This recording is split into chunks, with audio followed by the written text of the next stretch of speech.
இன்றைக்கி social media பக்கம் போனாலே சில பேரை தலைவரோட ரசிகர்கள் வெளுத்து வாங்கிட்டு இருக்காங்க. அதுலேயும் குறிப்பாக அந்த வலைப்பேச்சு டீம், அப்புறம் அருணோதயன், இன்னும் ஒரு சிலர், இந்த மாதிரி ஆட்களை எல்லாம் தலைவரோட ரசிகர்கள் லெஃப்ட் அண்ட் ரைட் வாங்கிட்டு இருக்காங்க. அதுலேயும் குறிப்பாக அவங்க பேசின அந்த வீடியோவை போட்டு கோமாளிகள் மாதிரி சித்தரிச்சுலாம் நிறைய மீம்ஸ்லாம் வந்துட்டுருக்கு. ஏன் இந்த சம்பவங்கள்லாம் நடந்துட்டுருக்கு அப்படின்னு பார்த்தீங்கன்னா, சமீபத்தில் தலைவர் ரஜினிகாந்த் அவர்கள் நடிக்கும் ஜெயிலர் 2 படத்துடைய அனௌன்ஸ்மெண்ட் டீசரை சமீபத்தில் சன் பிக்சர்ஸ் நிறுவனம் வெளியிட்டிருந்தாங்க.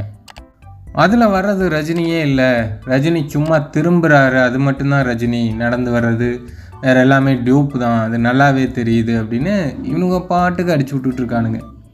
அதுலேயும் அந்த அருணோதயம்லாம் ரஜினி அவருடைய பாடி கண்டிஷன் மாறிடுச்சு, அதுக்கு தகுந்த மாதிரி ஒரு ஆளை டூப் போட்டிருக்கணும் அப்படிங்கிறானுங்க.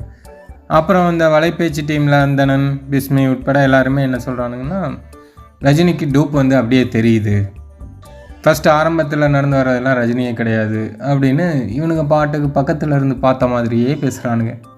அவங்களுக்கெல்லாம் பதில் சொல்லணும், ஒரு தரமான பதிலடி கொடுக்கணும் அப்படின்னு தான் சன் பிக்சர்ஸ் நிறுவனம் அந்த BTS பிஹைண்ட் த சீன்ஸ் அதை வெளியிட்டிருந்தாங்க.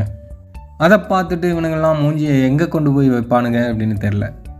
சும்மா சோசியல் மீடியாவில் எதை வேணாலும் பேசலாம் அப்படின்னு அடித்து விட வேண்டியது. தெரிஞ்சு பேசினானுங்கன்னா கூட பரவாயில்ல, தெரியாமல் அது டூப்பு டூப்பு டூப்பு அப்படின்ட்டு இவனுங்க பாட்டுக்கு பேசுகிறானுங்க. இப்போது சன் பிக்சர்ஸ் அந்த வீடியோவை வெளியிட்டு அக்கு வேறு அணி வேறாக பிரித்து வச்சுட்டாங்க. இதுக்கு மேலேயும் இவனுங்களுக்கு என்ன ப்ரூஃப் கொடுக்கணும்? சண்டை காட்சிகள் அல்லது மேலேருந்து கீழே விழுகிற சீன், இந்த மாதிரி சீனுக்கெலாம் டூப் போட தான் செய்வாங்க. அந்த மாதிரி ஏதாவது சொன்னானுங்கன்னா கூட பரவாயில்ல.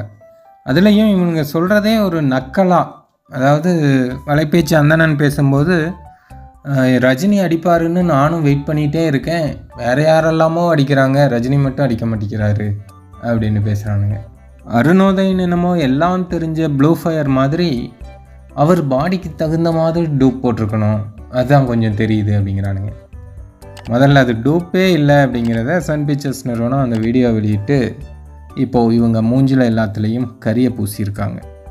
இனியாவது வீடியோக்களில் சோசியல் மீடியாக்களில் பேசும்போது கொஞ்சம் உண்மையை பேசி பழகுங்க. இவங்க லட்சணங்களெல்லாம் நம்ம அப்பப்போ வீடியோவில் சொல்லிகிட்டே தான் இருக்கோம். நிறைய வீடியோவில் இவங்க பேசுகிறது எப்படி இருக்கும்னா, அங்கே ஷூட்டிங் நடக்கும்போது இவங்க அங்கே பக்கத்தில் உட்காந்து ஷூட்டிங் ஸ்பாட்டில் ஷூட்டிங் பார்த்துட்டு இருந்த மாதிரியே பேசுவாங்க. இப்படி நடந்தது, அப்படி இருந்தது, இந்த கதை இந்த கதை தான் அப்படின்னு அவங்களா கற்பனையில் ஒரு கதையை சொல்லுவாங்க. ஆனால் படம் வெளியான பிறகு அது வேறு கதையாக இருக்கும். இந்த மாதிரி நிறைய வேணும்னே கான்ட்ரவர்சியை க்ரியேட் பண்ணணும் அப்படிங்கிறதுக்காக, இவங்க சேனலுக்கு அதிக வியூஸு, சப்ஸ்கிரைபர்ஸ் வரணும், கல்லா கட்டணும் அப்படிங்கிறதுக்காக இந்த மாதிரி பொய் வேலைகள்லாம் பண்ணிகிட்ருக்காங்க. அதெல்லாம் இனி வரும் காலங்களில் நிறுத்திக்கிட்டாங்கன்னா அவங்களுக்கு நல்லது. இல்லாட்டி சோசியல் மீடியாக்களில் இந்த மாதிரி தான் எல்லோரும் கடைசி வரையும் ட்ரோல் பண்ணிகிட்டே சுற்றுவாங்க.